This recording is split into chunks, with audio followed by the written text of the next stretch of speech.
Hey there, it's Pete Thorn. Welcome to my Tokyo hotel room. This is question and answer video number 2.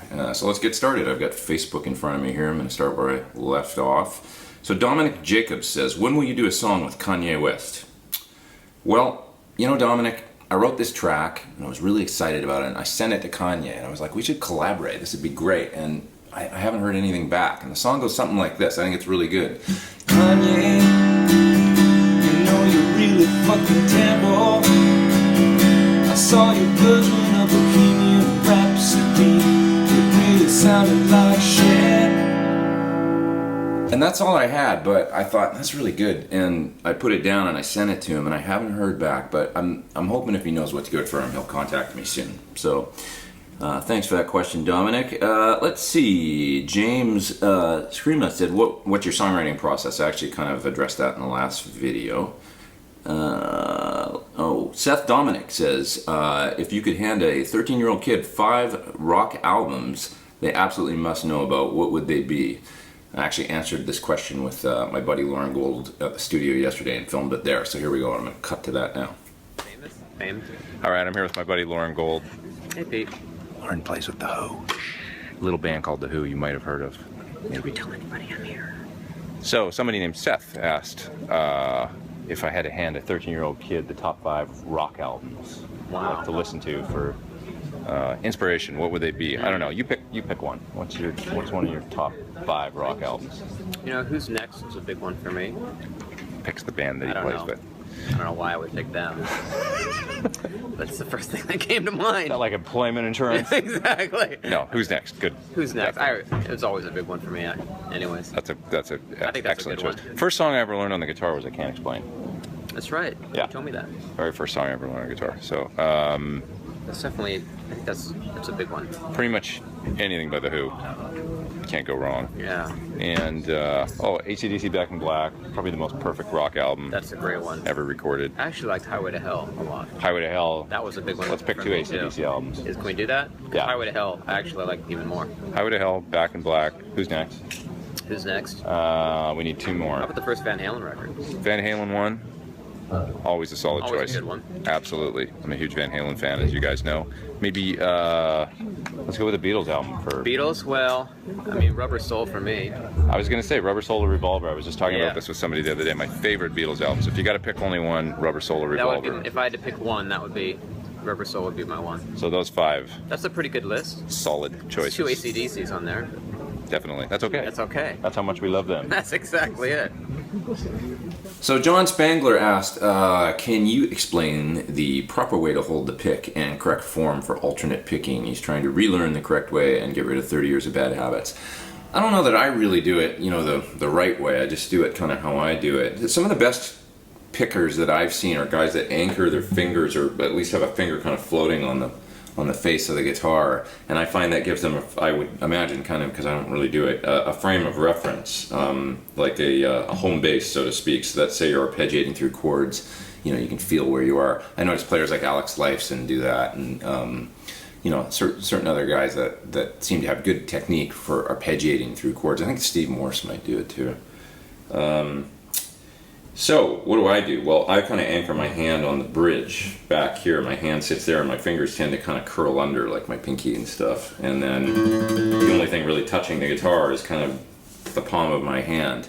And I don't know that that's the best thing. It's part of why I feel probably the most comfortable alternate picking on a Fender-style guitar or a Strat-style guitar or Tele or something, because the height of the strings off the body is not that high. With the bridge, it's kind of almost flush mounted, right? Whereas on a Gibson style guitar, you got that Tune-o-matic, which is further off the body, and my hand kind of ends up floating and only touching the bridge. And I had to really learn how to alternate pick on a Gibson style guitar and practice doing that. Anyway, so and then as far as holding the pick, I just hold it between my thumb and my first finger, and I tend to hold the pick kind of perpendicular to the string, so I don't angle my hand too much like that. My thumb kind of goes straight and the pick kind of is relatively perpendicular, and I find that gives me the purest tone. As you angle the pick more, you can kind of hear that kind of like wipe, that kind of scraping sound as you start to angle the pick more away from being perpendicular to the string. And as it gets more perpendicular, I find I just get more of the sort of pure note. And so I like that. And by the way, I have an alternate picking video lesson on YouTube if you want to check that out, because I talk a lot about it and give you some exercises and stuff there, so I get more in depth there. But long and the short of it is I tend to try and play as lightly as possible. I hold the pick fairly close to the tip if I'm playing faster passages, because then the pick flops around less and you get less movement out of the pick means it'll return to center faster and you can hit the next note quicker. So it's just more efficient. And I tend to just use the very tip of the pick the faster and faster I get.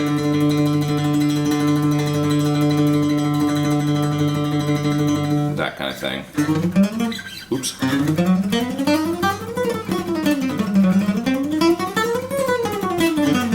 That's like one of those sort of, 4 fingers on a string exercises that I do in my alternate picking video. So yeah, check out that video if you want like kind of more info on picking and at least how I do it. Okay, what have we got next here? Ansel Williams says, hey, you listened to me. It's true, Ansel Williams gave me the idea for doing these videos, and then I saw some other people were doing them, and I thought, oh, that's a really good idea. I should do some question and answer videos. Andrew Orth says, what's your approach towards soloing? Obviously, you're very good, but when recording, do you write out the solos or sections, or is a certain amount of improv involved? Yeah, both. There's improv involved, and also I tend to write out things quite a bit. Maybe more than I should. I wish I was a better improvisation kind of guitar player, but basically I find the guys that are best at improv are players that come from sort of a jazz and blues background primarily, and they live in that world a lot, and I came from more of a rock background of like learning licks and stuff like that. So it's like I want to get better at improv and being able to just be able to come up with magical stuff, hopefully on the fly, But there's nothing wrong with structuring solos. Some of my favorite players do it. When you think about a guy like David Gilmour, his solos are very structured. Think about the Comfortably Numb solo or something. He plays it the same way every time, and it's so powerful and emotional and so melodically beautiful and all those things. So there's nothing wrong with structuring parts and solos, just like a vocalist would structure a melody, and it sometimes allows for the most expression and the most dynamics. And when you think about it in advance, and like, in this moment I want to hit, this key note right here as this chord change is going by, and then go into this lick because it's just emotionally where I want to go with a solo. So there's nothing wrong with that. So it's a little bit of both, and I would say it's my goal to get better at improv, hopefully over the next little while. So Matthew Scanlon asked me about the Wampler Ace 30 pedal and whether I like it. Yeah, I totally dig it. I did a demo of that, and you posted the demo in the thread here on Facebook. It's great, especially for that Hank Marvin thing. I find that I was able to get out of it. I think it sounds really good. Really cool pedal if you've got like maybe Fender style amp or something, you want to give it a little bit of an AC30 vibe for certain tunes. Hey, Memo Mizuyama says, what guitar players influence you the most? Such a wide range, really. When I was a kid, it was everybody from Stevie Ray Vaughan to Van Halen to Angus Young. Pete Townshend was my first real guitar influence, I would say. And the Beatles was my first musical influence. These days, some terrific guitar players out there. Ian Thornley's absolutely fantastic. He's a pal of mine, and just blows me away with his skills. And there's just so many great players out there. My buddy Steve Stevens, and yeah, I can't, off the top of my head, those are the ones that come to mind. I would say the more melodic players and expressive players these days are what I'm really gravitating towards. I mean, people like Jeff Beck and Michael Landau, and I love Scott Henderson's playing. Those guys are really what I'm digging these days. And I already mentioned Gilmour, but he just is, big hero of mine for sure. Okay, what do we got here? When's the Cross Canada tour happening?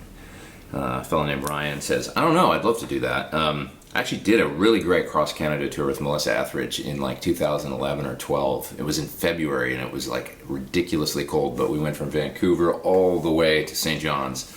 And that was an incredible experience, because even though I'm Canadian, I hadn't really seen my whole country like that. So it was a lot of fun.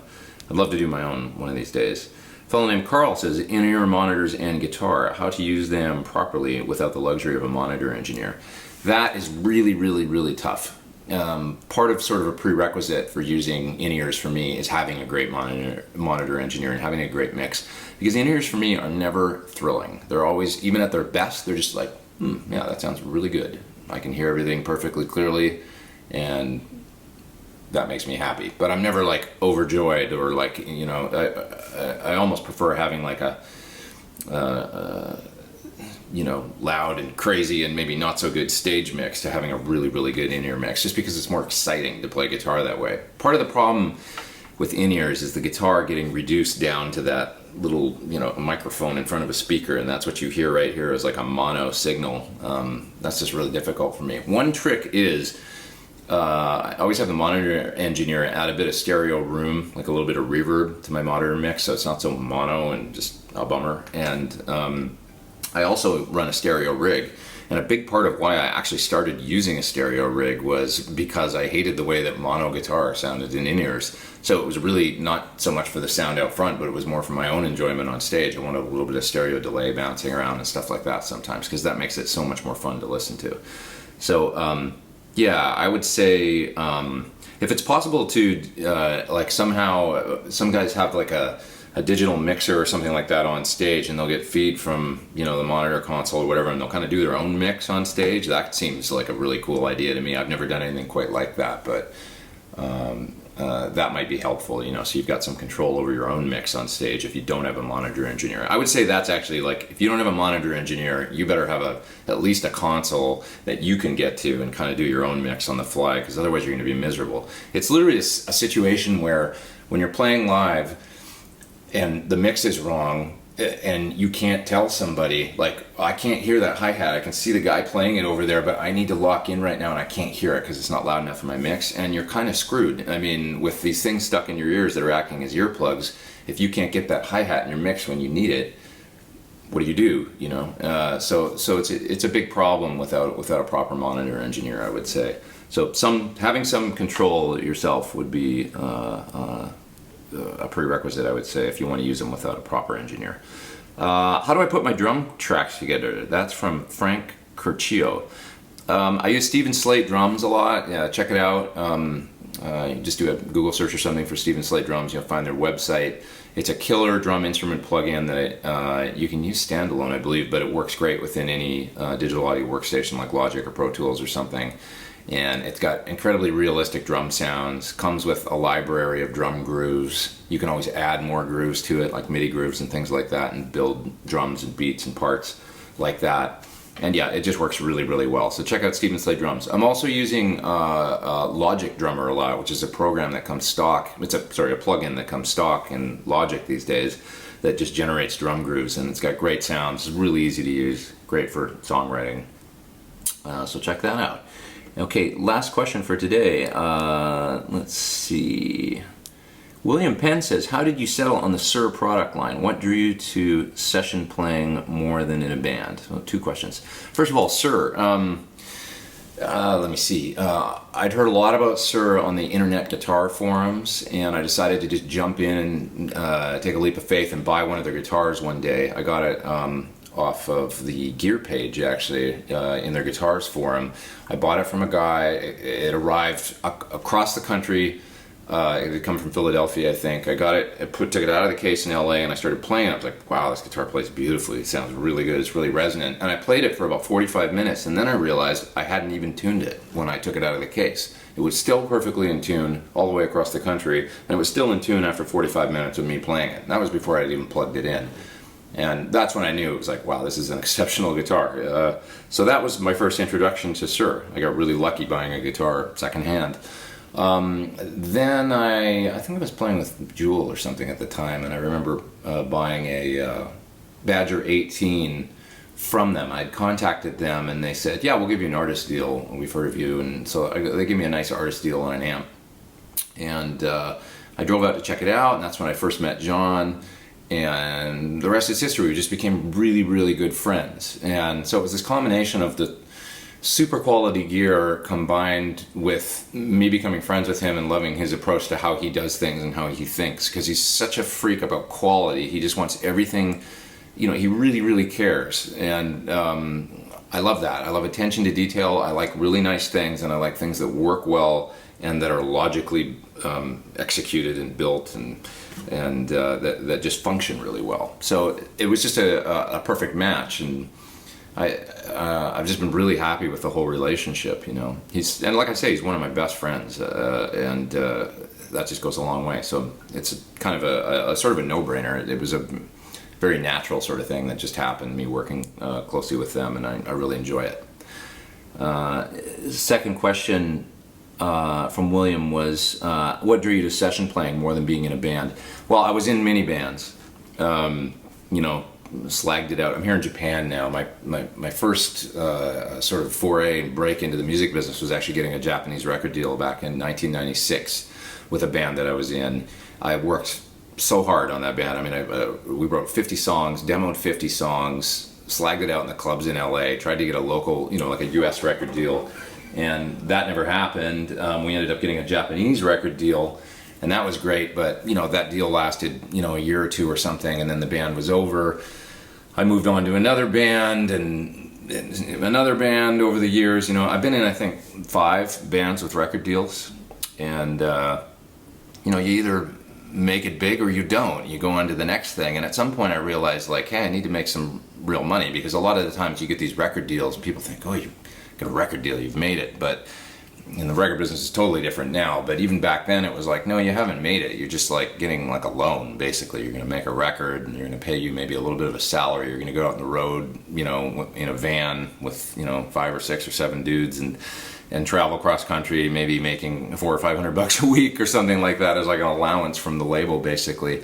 And you know, if you don't make it, yeah, then you're on to the next thing. So a lot of years of that, and basically getting into my 30s and stuff, it was like I need to sort of lock something down and make more money as a musician. So here I am. You see the kind of all the things that I do now between touring and making pedal demo videos and doing sessions and just sort of throwing 100 things at the wall and seeing what sticks. And that's kind of been my path as a musician.